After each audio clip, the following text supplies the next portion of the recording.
what you're getting at. My background, like you said, I was born in Malaysia, grew up in Australia, so culturally I am from two separate worlds as well. And I think for me, kind of growing up, you kind of push one aside or you embrace the other one more. But then I realized as I got older that I'm embracing my other side just as much now. And I think that is something that we've worked into the script, into the story, which is a hero who is from two separate worlds, and he doesn't quite feel like he belongs in either world. But what he ultimately discovered and realizes is he is the best of both worlds, and he ends up embracing his identity, and that's something that I think as I've gotten older, I've definitely learned to embrace more as well. And I think Jason has the same sort of feeling as well. Yeah, absolutely agree with you.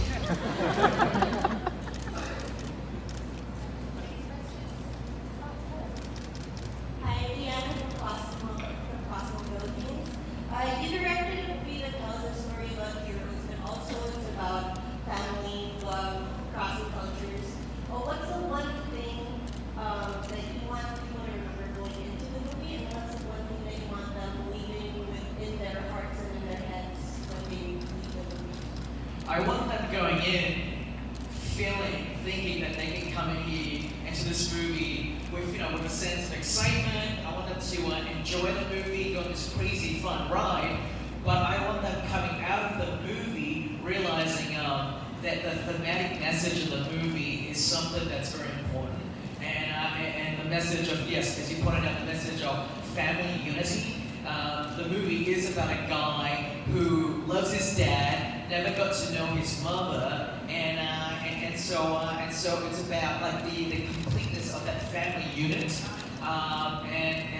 and like we said, the other thing is just embracing one's identity is super important. And then thirdly, the other message in the movie that I think is important, but it's more in the background, is the message of our environment.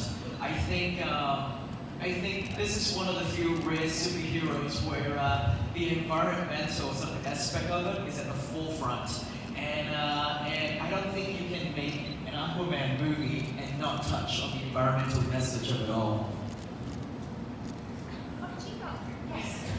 Hi, hello, I'm Chico Garcia from The Versus Show and RX 93.1. For Jason,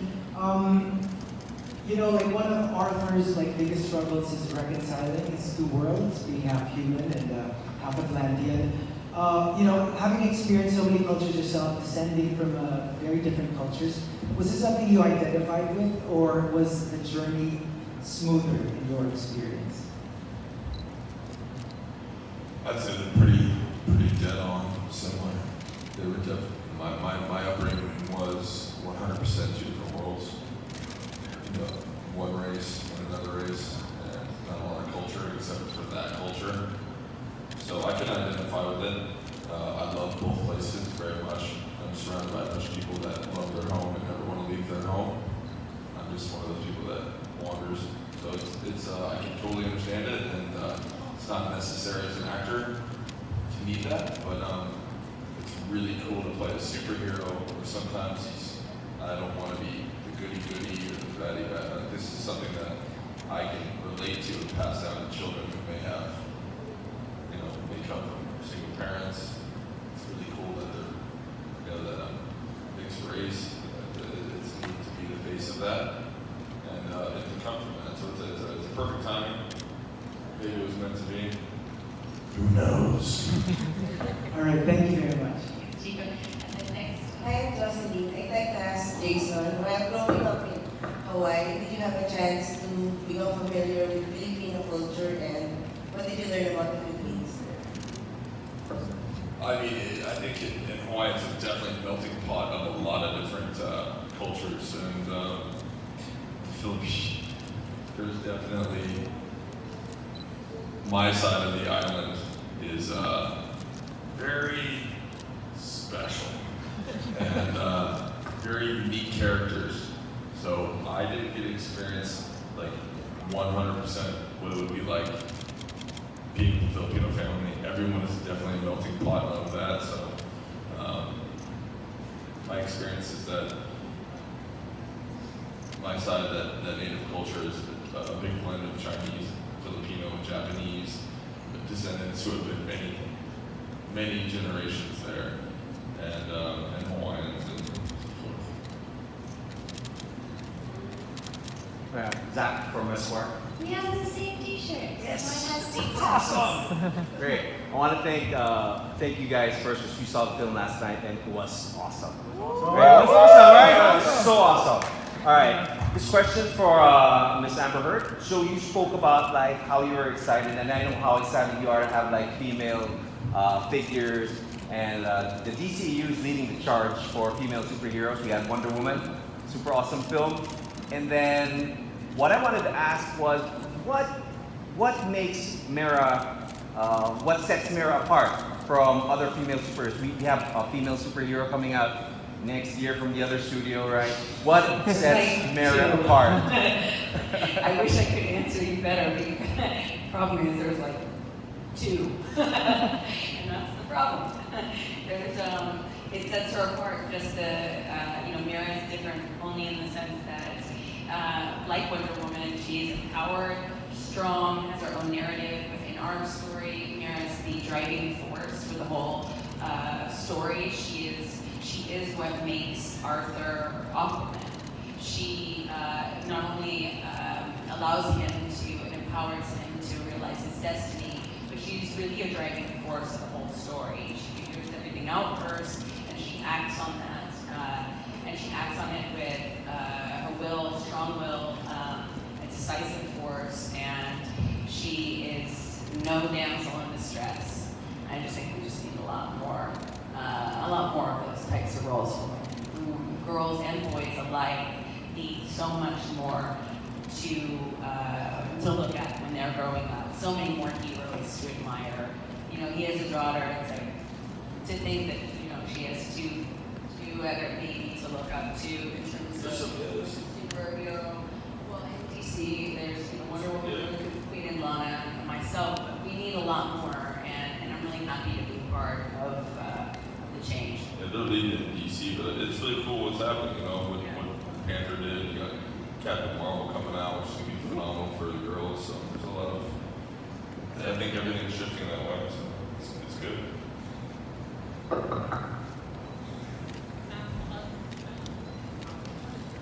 Sorry. As I'm from Vietnam, I watched a movie last night and I definitely impressed with the underwater scene. So for James Wan having to do the underwater scene, how much is the VFX and how much is required the actors in underwater? Pretty much all of it required the actors for the underwater stuff. It wasn't very easy to do. It wasn't very pleasant for my actors. They'd be the first to let you know that that's the case. It took, it took an amazing stunts department to help us create these rigs to give the impression of swimming underwater, and then having an incredible army of like just the best talented visual effects team to come in, to do the amazing hair, the costumes, and the environment to make it feel like they're all underwater. But it took a big team to create all the underwater stuff. Next, right over here. This gentleman here in the back has been wanting to ask a question. You, sir, just put your hand up. Give me the black jacket. Yes, you! You have it all. Okay. Hello, Jason Milander. My question is for James Wan. But first, I just want to say that you're my hero, and in behalf of the horror fans in the Philippines, I love you so much. I love you so much. And congratulations in creating the best superhero movie ever. Thank you so much. Oh, thank you! My question is, See, that was more a statement than a question. my question for you is, are you planning to direct a superhero movie that is a horror genre, and what is your favorite creature or favorite costume in the Aquaman set? Favorite costume that Aquaman said? Well, I mean, there are shades of a little bit of horror within Aquaman itself, if you guys have seen it. there's the sequence in the trench where it's really scary. And so I dug deep into my love for genre filmmaking, and my favorite costumes. I love Balkan costumes. I think Mara's costume is amazingly put together by Kim Barrett, my costume designer, who did such an incredible job building everyone's costumes. And of course, Jason's classic outfit as well as Aquaman. Two very iconic characters that have never been done before on the big screen, and we get the chance to do it, and I'm super proud of it. Thank you. Love you, man. Love you. Thanks, dude. Watched the movie last night, it was awesome. And you liked my tweet. Oh, okay. Yeah, I saw you. Like my tweet. Okay, I guess this goes for everybody. We'd like to ask this question. Any teases for possible sequel? Or something to look forward to in the future? I think we'd all be very, very excited if they did well. And I think we would all do our best to try to make that happen.